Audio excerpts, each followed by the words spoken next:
Dan tak lupa salawat salam kita hadiahkan kepada junjungan kita, orang yang paling kita cintai, Nabi besar Muhammad SAW. Kakak dan abang yang rahmat Allah Subhanahu wa taala. Walaupun kita tidak bisa bertatap muka, tapi tidak membuat kita untuk tidak belajar. Nah, kita bisa belajar dari apapun, dari media apapun. Nah, ini kita melakukan pembelajaran dengan media online atau daring. Nah, kita lanjutkan materi kita tentang sistem pernapasan. Nah, sistem pernapasan ini terkait dengan virus yang sekarang marak dibicarakan, atau virus corona. Nah, virus corona itu menyerang sistem pernapasan sehingga seorang itu akan susah untuk bernapas, terganggu sistem pernapasannya. Nah, bagaimana sistem pernapasan itu, apa sistem pernapasan itu, dan apa fungsinya, dan bagaimana kita menjaganya? Nah, Ustaz akan memberikan suatu video pembelajaran. Ya, di dalam video tersebut ada materi-materi tentang sistem pernapasan, dan diharapkan abang dan kakak setelah melihat video tersebut mengerti tentang sistem pernapasan dan mampu ya untuk menjaga sistem pernapasan kita. Nah, agar tidak berlambat-lambat, mari kita tonton video berikut ini. Halo, selamat siang adik-adik. Hari ini kita akan belajar mengenai sistem respirasi ya. Nah, di video mengenai sistem respirasi ini saya akan bagi 3 ya, karena terlalu panjang ya. Jadi video yang pertama itu tentang pengertian pernapasan dan respirasi. Kemudian jenis-jenis respirasi, alat-alat pernapasan manusia, dan hidung. Kemudian nanti bagian kedua ada paru-paru, alveolus, volume dan kapasitas paru-paru, pengangkutan oksigen. Dan bagian yang ketiga itu adalah pengangkutan karbon dioksida, mekanisme pernapasan, dan gangguan penyakit pada sistem pernapasan. Jadi pastikan ya kalian menonton ketiga bagian dari sistem respirasi ini supaya kalian mengerti ya. Kita mulai ya pelajaran kita. Pengertian pernapasan dan respirasi. Saat kita SD, judul pelajaran IPA yang dipelajari di kelas 4 atau 5 kalau saya tidak salah adalah pernapasan. Nah, saat SMP kita mulai dikenalkan dengan kata respirasi. Beda nggak sih pernapasan dengan respirasi? Pengertian pernapasan sendiri adalah memasukkan gas atau oksigen dari lingkungan ke tubuh kita. Kemudian mengeluarkan CO2 dan uap air ya dari tubuh kita ke lingkungan. Itu yang kita pelajarin waktu SD. Kemudian untuk apa sih oksigen dimasukkan ke dalam tubuh kita? Oksigen yang dimasukkan ke dalam tubuh kita, tepatnya dimasukkan ke dalam alveolus di dalam paru-paru, itu akan berdifusi ke dalam pembuluh darah dan dibawa oleh darah ke jaringan dan sel-sel tubuh kita untuk melakukan oksidasi atau pembakaran makanan dalam sel tubuh kita, tepatnya di mitokondria. Untuk apa? Untuk menghasilkan energi. Nah, itulah yang disebut dengan respirasi atau respirasi internal. Jadi tepatnya respirasi itu adalah pembakaran zat makanan di dalam sel tubuh kita dengan bantuan oksigen yang berasal dari pernapasan dan enzim. Tujuannya adalah menghasilkan energi. Jadi pernapasan dan respirasi berbeda ya. Nah, perbedaan yang utama pernapasan dengan respirasi itu adalah, kalau pernapasan itu adalah proses mekanik ya, itu terjadi secara sadar ya.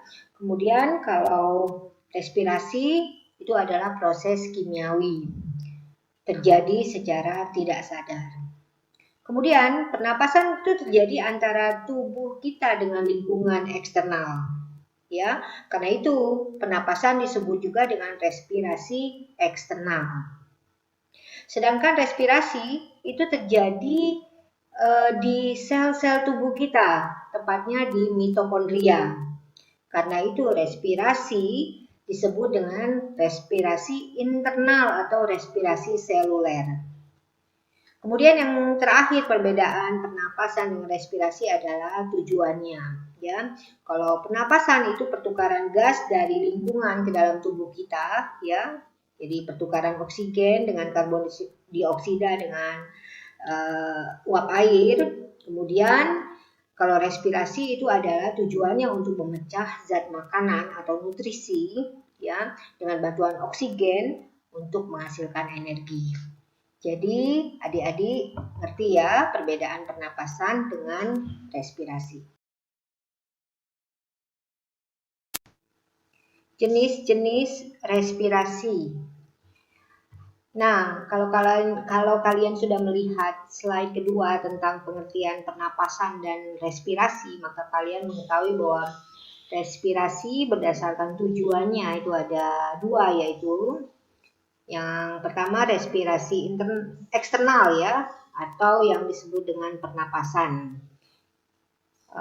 Pengertiannya yaitu menukar oksigen dengan CO2 atau menukar gas dari luar lingkungan ke dalam tubuh kita. Ya, yang kedua adalah respirasi internal atau respirasi seluler.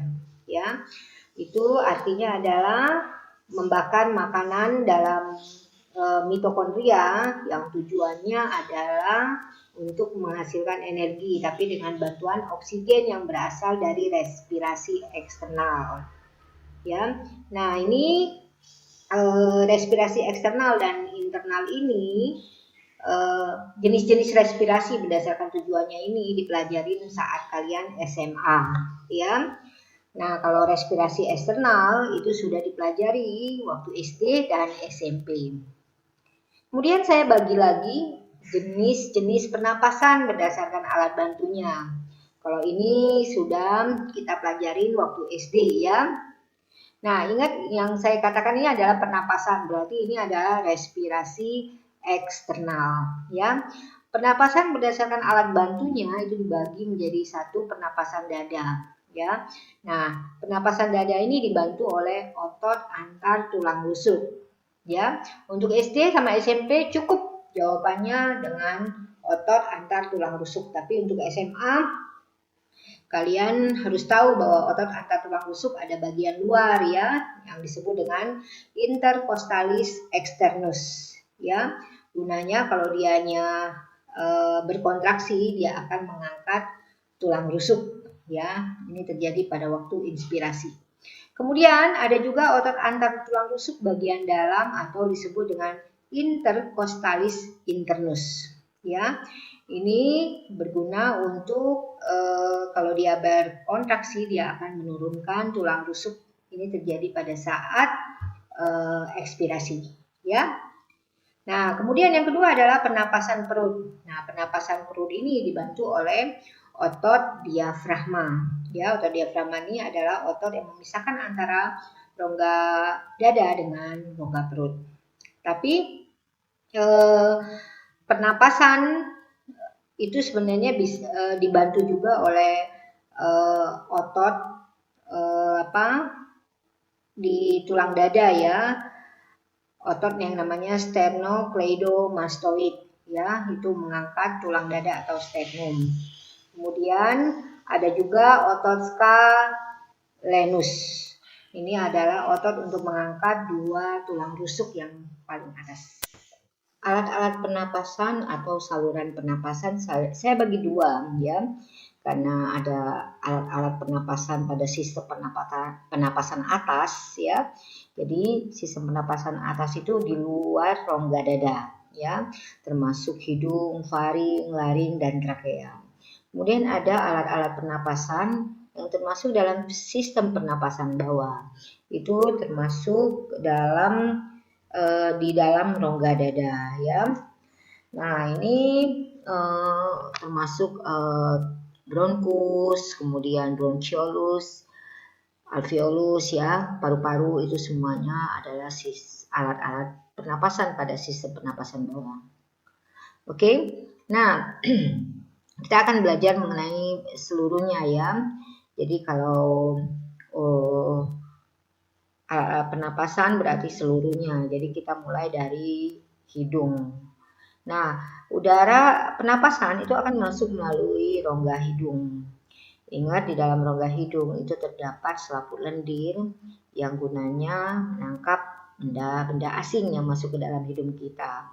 Kemudian juga dibantu oleh silia atau rambut-rambut halus yang pada hidung untuk mengeluarkan kotoran-kotoran tersebut pada saat bersin ya. Nah, kemudian dari rongga hidung dia akan masuk ke faring.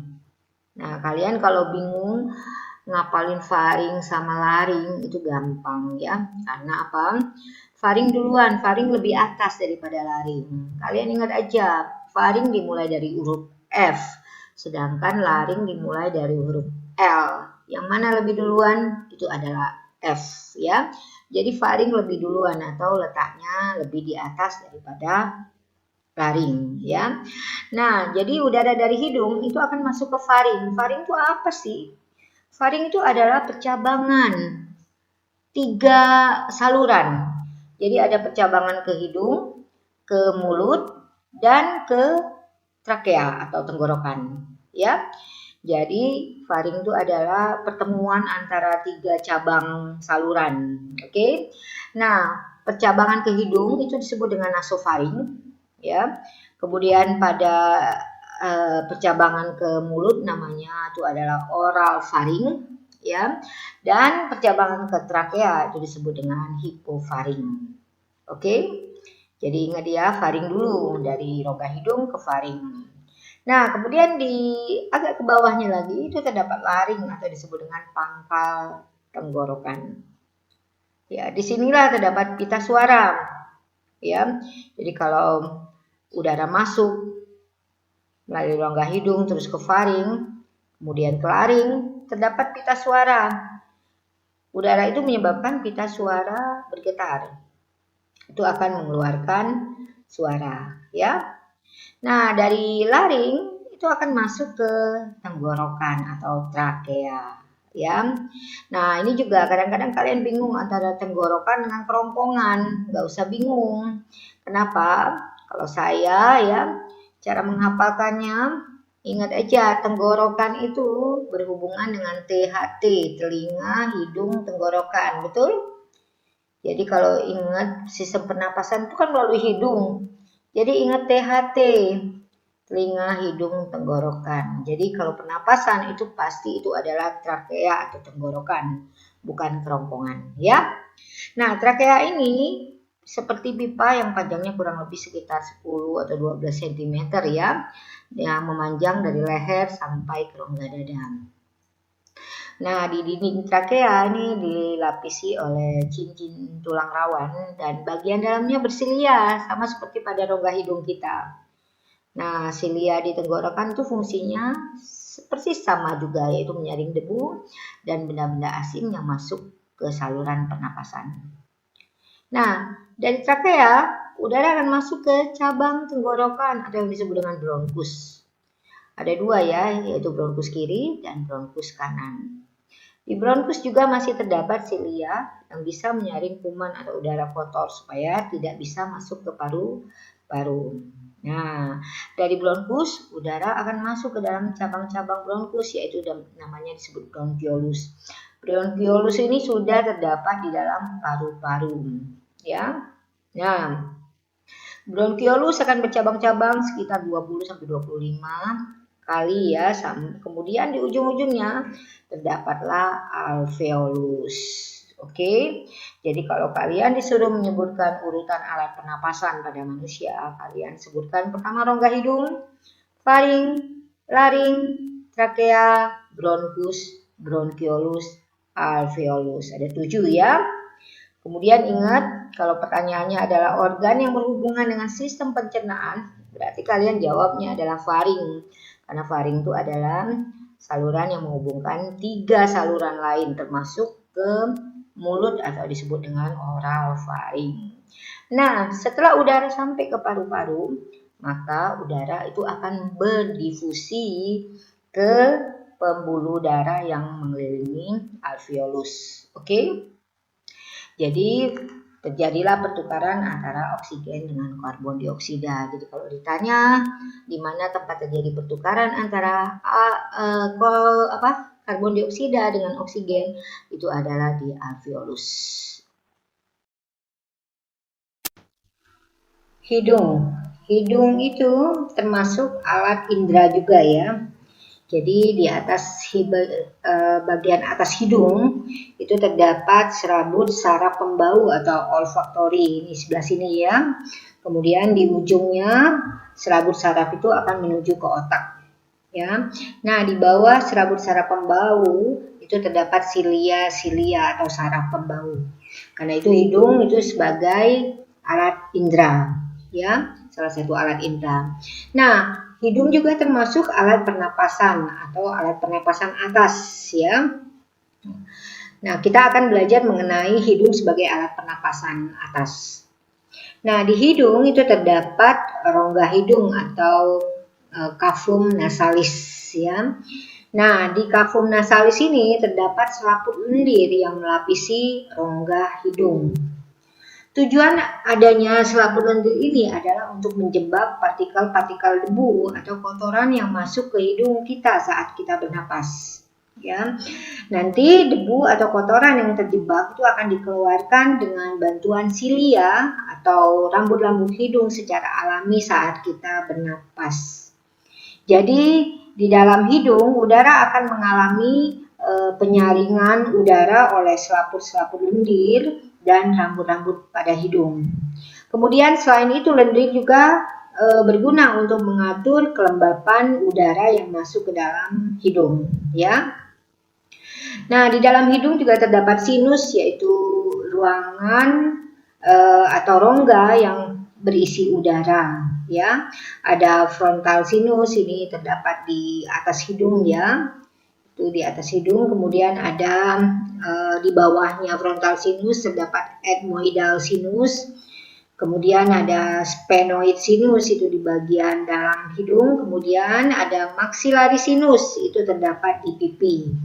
Kemudian di selaput lendir atau di bagian rongga hidung juga terdapat yang namanya konka ya. Konka ini mempunyai banyak sekali kapiler darah. Nah, fungsinya apa? Fungsinya menghangatkan udara yang masuk ke dalam hidung.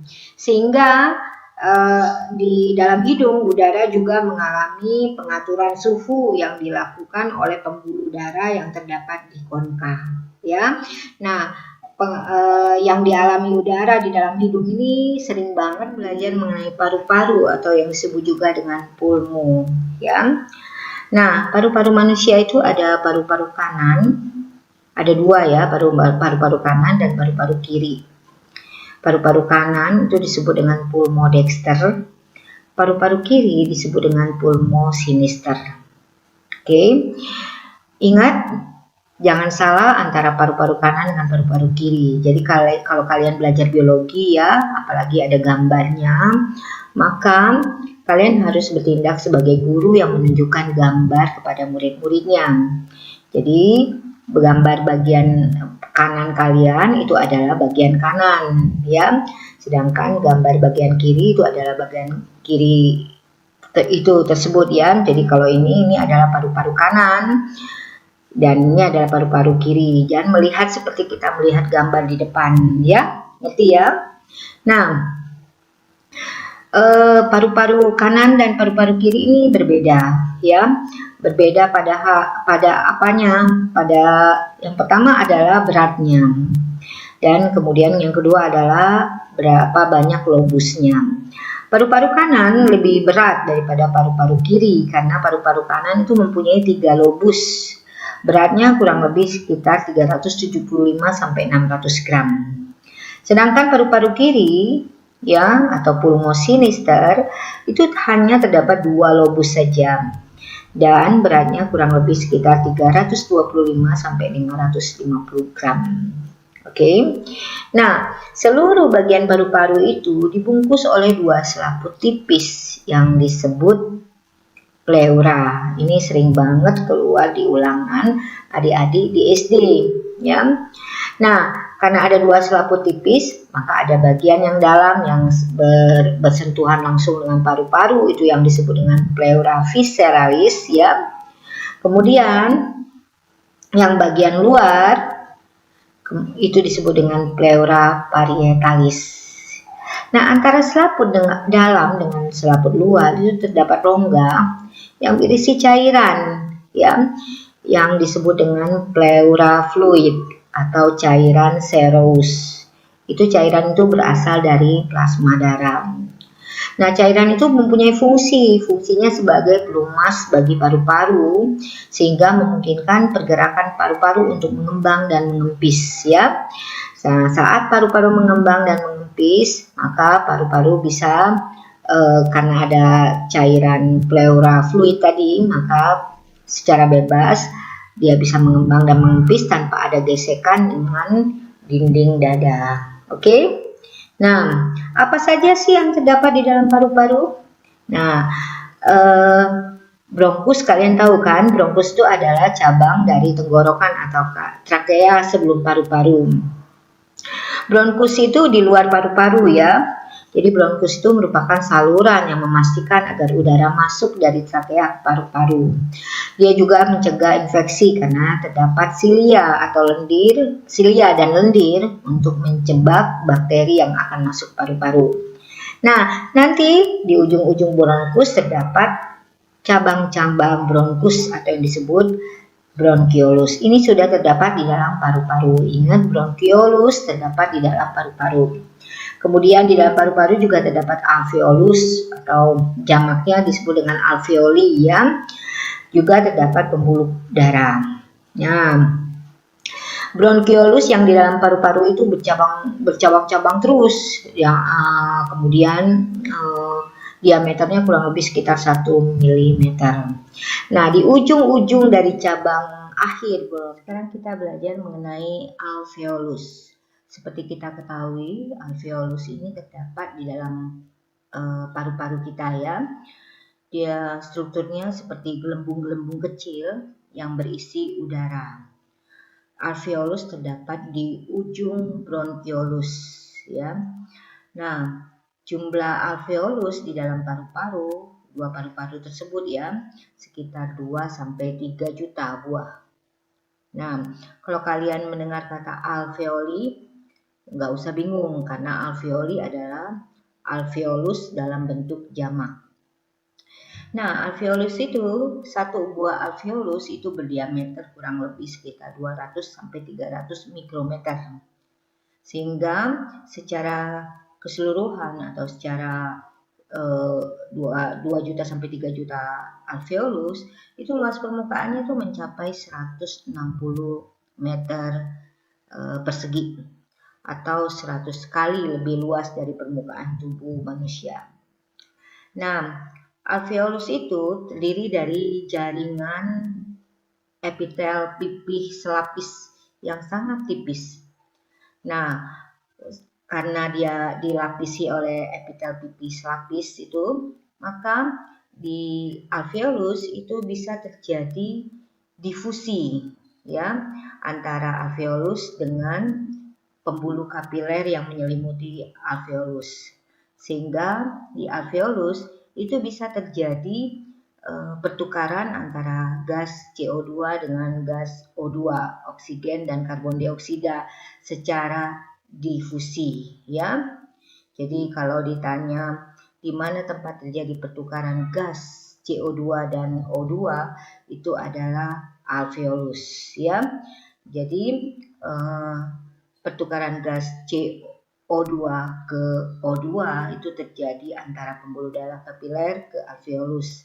Sedangkan kalau dari O2 ke CO2 itu dari alveolus ke pembuluh darah kapiler.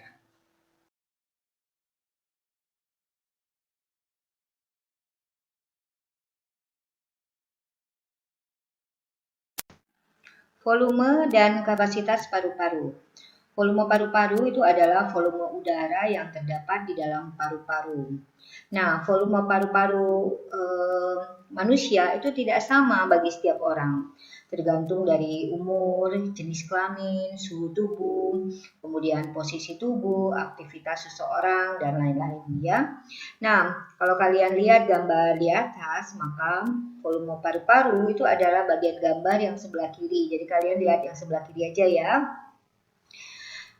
Volume paru-paru itu ada 4. Yang pertama itu adalah volume residu. Residu itu adalah sisa ya. Jadi volume residu adalah volume udara yang masih tersisa di paru-paru kita sesudah kita melakukan ekspirasi maksimal. Ekspirasi maksimal, ingat ekspirasi itu adalah kita menghembuskan nafas ya. Kalau maksimal itu kita sekuat-kuatnya. Jadi ekspirasi maksimal itu menghembuskan napas sekuat-kuatnya. Nah, setelah kita menghembuskan napas sekuat-kuatnya, maka udara yang tersisa di paru-paru kita itu disebut dengan volume residu. Kalau kita lihat gambar, maka volume residu itu kurang lebih 1 liter. Ya. Nah, untuk wanita kurang lebih 1100 ml dan untuk laki-laki 1200 ml. Kemudian kalian lihat lagi panah di atas volume residu ya. Di situ terdapat volume cadangan ekspirasi atau volume suplementer, yaitu volume udara maksimal yang dapat dihembuskan kembali setelah kita melakukan ekspirasi normal. Biasanya pada wanita itu kurang lebih 700 ml dan pada laki-laki 1000 ml. Jadi setelah kita menghembuskan nafas secara normal, itu masih ada cadangan udara di paru-paru kita yang masih bisa kita keluarkan. Itu yang disebut dengan volume cadangan ekspirasi. Oke, kemudian kalian lihat ke atas lagi. Di situ ada volume tidal. Volume tidal itu adalah udara penapasan yang bisa keluar masuk ya saat kita melakukan inspirasi dan ekspirasi secara normal atau secara biasa. Jadi kalau kita melakukan pernapasan secara biasa, udara yang keluar dan udara yang masuk itu disebut dengan volume tidal. Dan biasanya itu kurang lebih sekitar setengah liter atau 500 ml. Nah, yang paling atas itu adalah volume cadangan inspirasi atau volume komplementer, yaitu volume udara maksimal yang masih bisa masuk ke paru-paru kita setelah kita melakukan inspirasi secara normal. Jadi setelah kita menghirup udara, ya, paru-paru kita itu masih bisa menampung udara lagi. Itu yang disebut dengan volume cadangan inspirasi.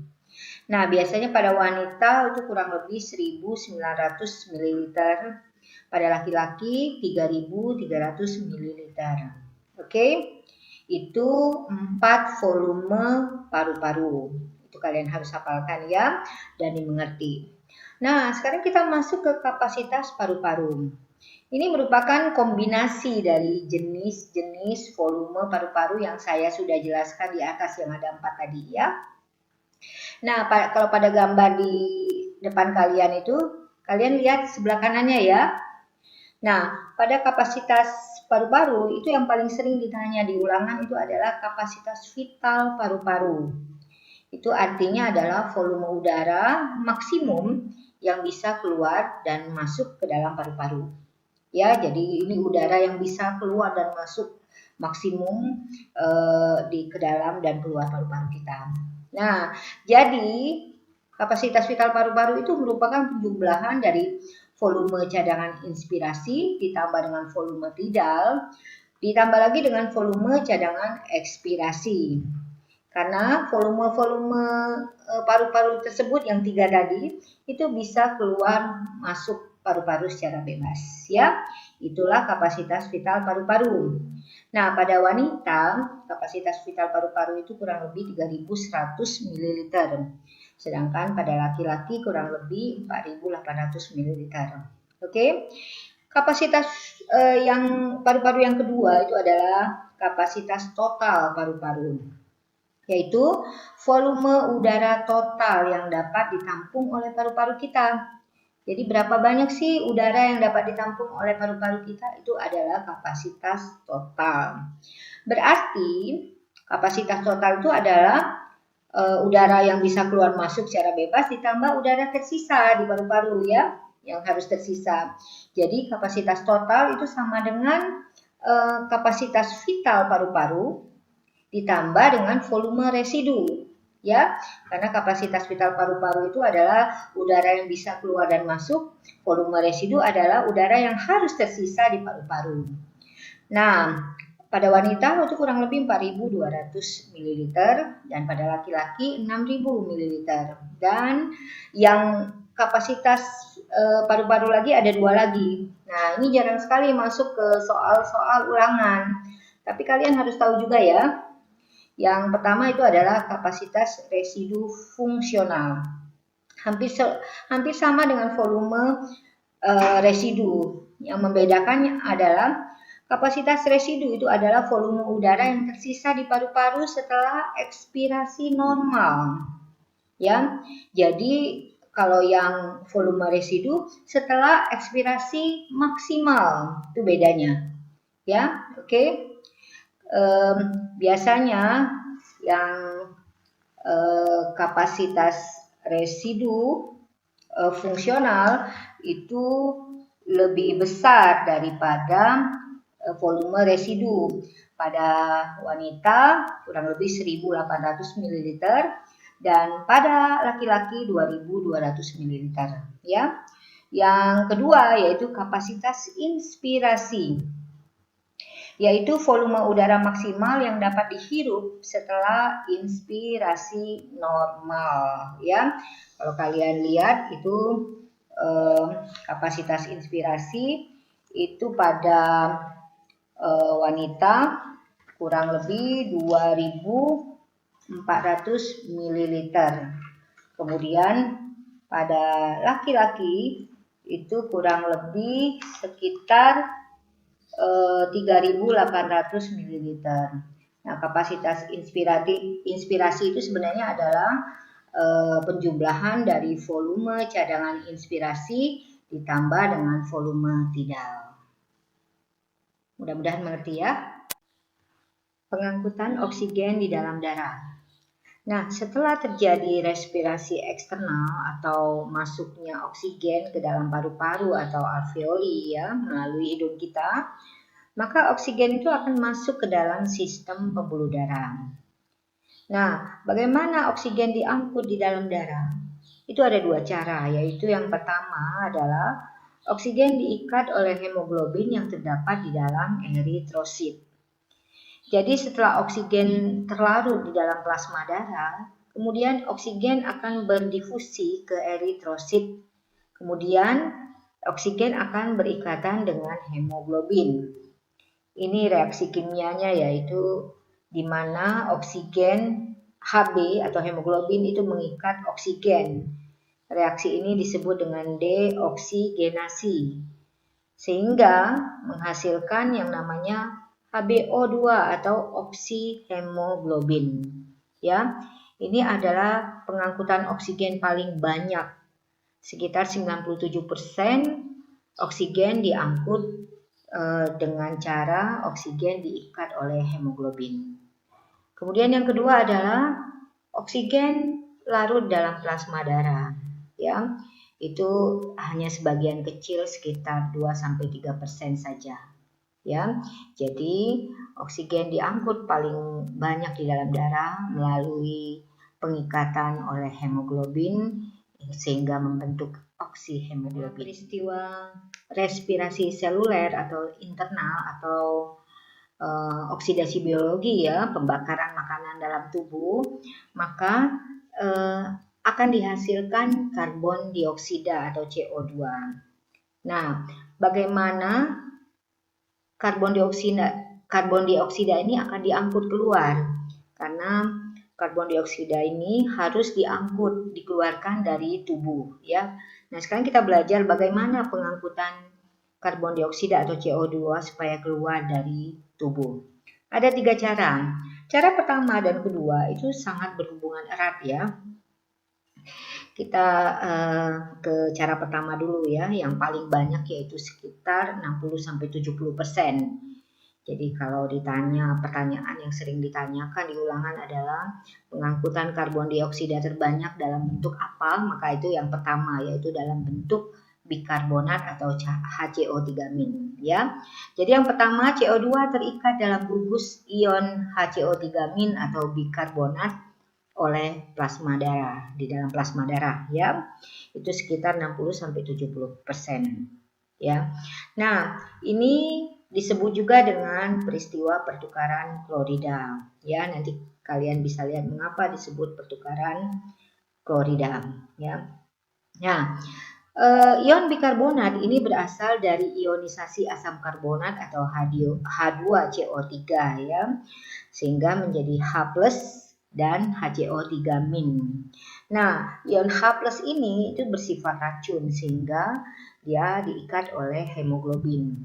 Kemudian HCO3- atau bikarbonat itu meninggalkan eritrosit masuk ke dalam plasma darah. Nah, kemudian kedudukan ion bikarbonat ini akan digantikan oleh ion klorida. Karena itu dia disebut juga dengan pertukaran klorida, ya. Nah, di dalam paru-paru tadi ion bikarbonat sudah diangkut ke paru-paru ya. Jadi dia akan meninggalkan eritrosit masuk ke dalam plasma darah, kemudian dia akan diangkut ke paru-paru. Nah, di dalam paru-paru itu terjadi reaksi terbalik karena perbedaan konsentrasi CO2 antara pembuluh darah dengan paru-paru, maka ion karbonat dan H+ tadi, ion H+ itu tadi akan berubah menjadi H2CO3-, kemudian H2CO3- akan berubah menjadi CO2 dan H2O yang bisa dilepaskan atau dibuang keluar tubuh kita melalui hidung. Ya, itu yang pertama. Kemudian yang kedua itu adalah pengangkutan CO2 dalam bentuk asam karbonat atau H2CO3. Nah, asam karbonat ini adalah perantara transport CO2. Ingat ya. Jadi setelah respirasi dihasilkan CO2 plus H2O, kemudian menghasilkan H2CO3- ya. Kemudian nanti menghasilkan H+ dan HCO3-. Jadi H2CO3 itu atau asam karbonat itu adalah rangka perantara transport CO2 untuk keluar dari tubuh kita ya. Asam karbonat itu termasuk asam lemah. Ini terbentuk saat CO2 larut di dalam air. Perubahan CO2 dan ditambah H2 ini menjadi asam karbonat dikatalisator oleh enzim yang namanya karbonat anhidrase yang banyak terdapat di dalam eritrosit ya. Oke. Nah, nanti balik lagi yang ke langkah pertama.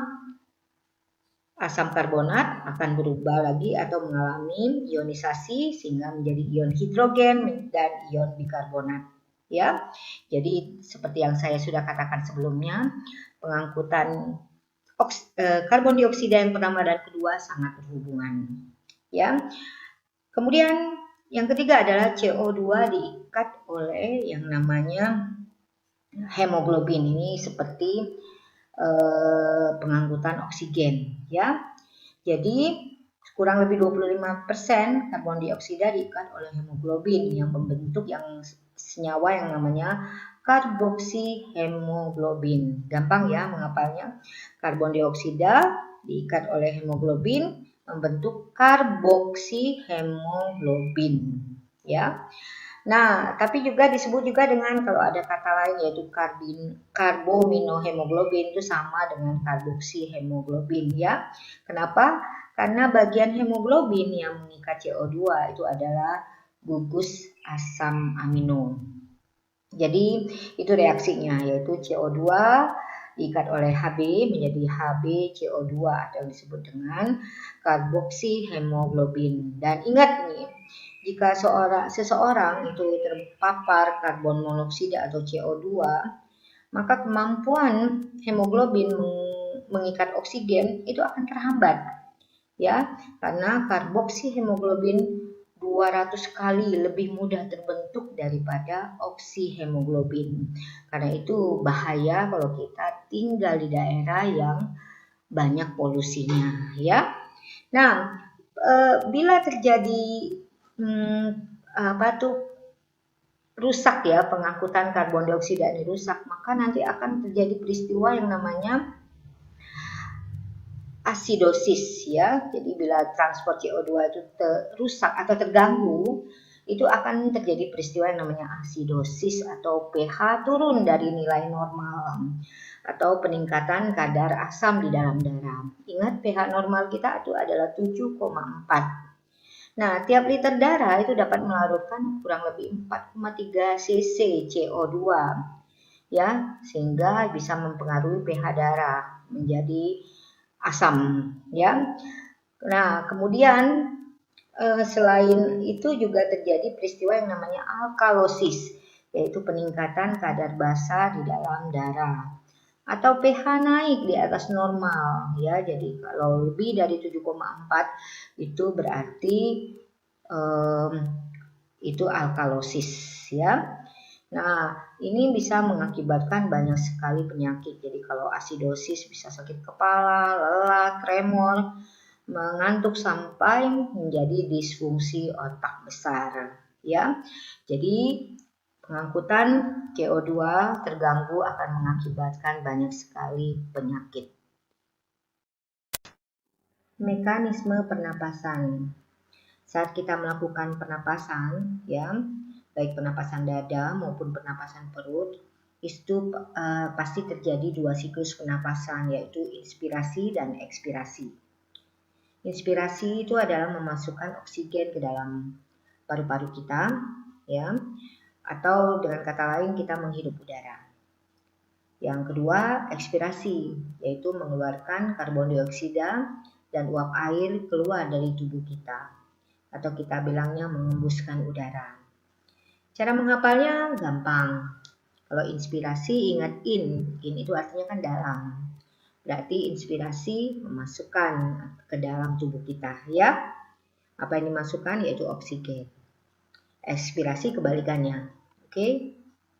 Nah, tapi yang paling sering ditanya di soal-soal ulangan adik-adik itu adalah bagaimana mekanisme yang terjadi saat inspirasi pada pernapasan dada atau pada pernapasan perut. Nah, untuk menjawab soal-soal ini kalian harus menghafalnya. Nah, kalau kalian nggak ngerti, sering kebalik-balik lagi itu.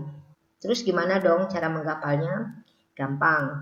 Kalian hafalin aja kata kire. K itu dari kontraksi, I inspirasi, R relaksasi, dan E ekspirasi. Maksudnya apa sih? Maksudnya Ki itu ya, KI, bila terjadi kontraksi, maka akan terjadi inspirasi. R-nya itu adalah bila terjadi relaksasi, maka akan terjadi ekspirasi. Ini baru permulaan ya, jadi kalian permulaannya adalah ingat kata kire. Kire-kire kalau kata orang Betawi itu ya. Nah, saya kasih contoh mekanisme, kalau pertanyaannya adalah mekanisme pernapasan dada. Nah, kalian udah tahu kan bahwa pernapasan dada itu dibantu oleh otot antar tulang rusuk. Ingat kire, K itu adalah kontraksi dan inspirasi. Berarti kalau ada 5 langkah, otot antar tulang rusuk yang pertama adalah otot antar tulang rusuk berkontraksi. Yang langkah kelima itu adalah terjadilah inspirasi. Oke? Itu untuk adik SMP. Nah, kalau untuk adik SMA kan saya udah jelaskan kalau otot antar tulang rusuk itu ada bagian luar dan bagian dalam.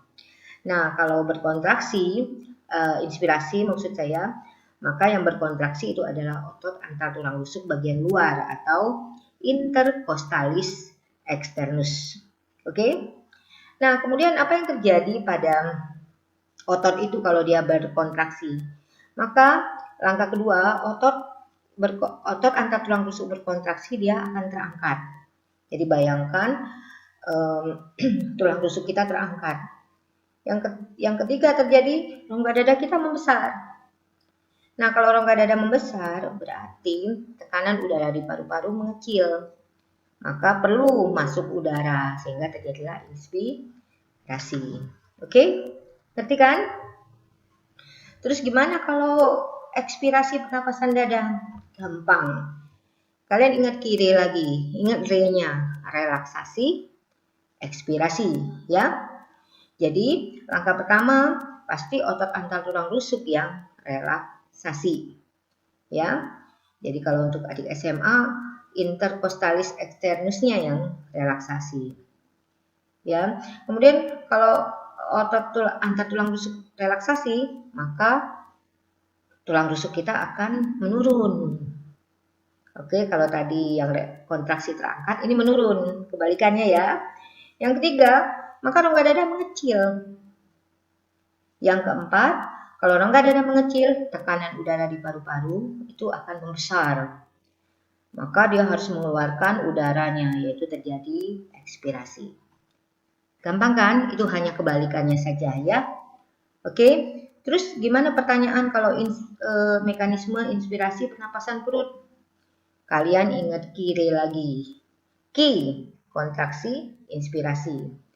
Tapi yang kalian harus tahu adalah pada pernapasan perut itu dibantu oleh otot diafragma. Berarti langkah pertama yang kontraksi itu adalah otot diafragma. Jadi otot diafragma berkontraksi. Terus apa yang terjadi pada otot diafragma kalau berkontraksi? Yaitu dia akan mendatar. Kalian lihat di gambar di sebelah kiri ya. Itu otot diafragma berkontraksi, itu dia mendatar. Artinya apa? Hubungannya dengan rongga dada, berarti rongga dada akan membesar. Kalau rongga dada membesar, tekanan udara di paru-paru mengecil, maka masuklah udara, yaitu inspirasi. Kebalikannya, kalau mekanisme ekspirasi pernapasan perut, kebalikannya aja, ingat re-nya, relaksasi, ekspirasi. Berarti langkah pertama otot diafragma, relaksasi. Apa yang terjadi kalau otot diafragma relaksasi? Lihat gambar kanan kalian ya. Kalau otot diafragma relaksasi, maka dia akan melengkung. Kalau dia melengkung, berarti rongga dada akan mengecil. Kalau rongga dada mengecil, maka tekanan udara di paru-paru membesar, ya. Kalau tekanan udara di paru-paru membesar, berarti dia harus mengeluarkan udara dari paru-paru, yaitu terjadi ekspirasi. Sekarang kita masuk ke bagian terakhir dari sistem pernapasan, yaitu mengenai gangguan atau penyakit pada sistem pernapasan. Yang pertama adalah sinusitis ya. Sinusitis itu adalah peradangan pembengkakan jaringan yang melapisi sinus. Ya, biasanya terjadi pembengkakan pada rongga hidung karena sinus itu terdapat di bagian atas rongga hidung maupun di bagian dalamnya ya. Nah, sinus itu seharusnya kalau sinus yang sehat itu berisi udara. Tapi kalau dia tersumbat oleh cairan, misalkan terlalu lama pilek ya, maka itu menyebabkan sinusnya berisi cairan sehingga kuman bisa tumbuh dan menyebabkan infeksi pada sinus ya. Kemudian ada faringitis. Infeksi pada faring itu yang disebabkan oleh virus atau bakteri Streptococcus pharyngitis ya. Kemudian laringitis, infeksi pada laring ini yang disebabkan oleh bakteri Legionella pneumophilia. Nah, yang keempat itu adalah asma. Asma itu adalah penyumbatan saluran pernapasan atas. Jadi kalau kalian belum tahu saluran pernapasan atas itu apa, kalian bisa dilihat slide yang di organ pernapasan ya. Nah, jadi kalau terjadi penyumbatan saluran pernapasan atas disebabkan karena alergi, itu disebut asma. Asma ini didapatkan biasanya dari keturunan ya, maksudnya genetis dari orang tua kita ya. Kemudian ada difteri. Difteri itu adalah infeksi saluran pernapasan atas karena bakteri Corynebacterium diphtheria. Kemudian ada TBC, ini sering banget keluar, atau tuberkulosis ya. Ini infeksi paru-paru karena bakteri Mycobacterium tuberculosis. Ini yang menyebabkan bintil-bintil kecil pada alveolus ya, sehingga difusi oksigen ke pembuluh darah akan terganggu. Ini TBC. Ini masih banyak terdapat di negara kita. Ini sangat menular. Oke. Kemudian ada pneumonia. Pneumonia adalah infeksi dinding alveolus karena Diplococcus pneumonia. Akibatnya alveolus akan penuh dengan nanah dan lendir sehingga lagi-lagi oksigen sulit berdifusi ke dalam pembuluh darah. Ini sering banget keluar, TBC sama pneumonia ini sering banget keluar di ulangan ya. Kemudian ke pleuritis atau infeksi pada pleura. Pleura kalian udah tahu ya, itu lapisan tipis yang membungkus paru-paru. Nah, pleuritis ini bisa terinfeksi karena adanya bakteri. Nah, bakteri TB atau tuberkulosis juga bisa menyebabkan terjadinya pleuritis. Kemudian bisa disebabkan oleh virus influenza juga bisa menyebabkan terjadinya pleuritis ya. Kemudian ada asfiksi, yaitu gangguan pengangkutan oksigen ke jaringan tubuh. Ya. Kemudian ada hipoksia, yaitu rendahnya kandungan oksigen di jaringan tubuh. Nah, yang ini lagi nih, ini sering keluar nih, emfisema. Emfisema itu adalah penyakit kronis akibat kerusakan alveolus pada paru-paru. Jadi alveolusnya akan menggelembung secara berlebihan. Ini biasanya terjadi pada perokok ya. Dan terjadi secara diam-diam biasanya. Dia menahun, kemudian alveolusnya akan rusak, ya. Terjadilah emfisema. Nah, sampai sini sampai penyakit dan gangguan pada sistem pernapasan ini maka selesailah sudah tentang video tentang sistem pernapasan. Mudah-mudahan berguna bagi adik-adik semua. Terima kasih. Alhamdulillah, setelah abang dan kakak melihat video pembelajaran tersebut tentang sistem pernapasan, kakak tahu dan abang tahu tentang sistem pernapasan tersebut, apa alat-alat pernapasan, bagaimana menjaga pernapasan dan bagian dari pernapasan tersebut ya. Nah, untuk mengetahui bagaimana atau sampai mana kakak tahu atau abang tahu tentang materi sistem pernapasan, Ustadz memberikan beberapa soal, gak usah banyak-banyak, ada 2 soal. Yang pertama, coba cari tahu ya tentang virus yang sekarang sering dibicarakan, yaitu tentang virus corona. Nah, virus corona ini kan menyerang sistem pernapasan tuh. Nah, nanti abang dan kakak cari tahu bagaimana bisa dia mempengaruhi sistem pernapasan kita. Yang kedua, coba abang dan kakak membedakan pernapasan dengan perut dengan pernapasan dengan dada ya. Nanti ada perbedaan pernapasan perut dan pernapasan dada. Nah, cukup sekian. Ustaz sudahi, billahi taufiq wal hidayah, wassalamualaikum. Sampai jumpa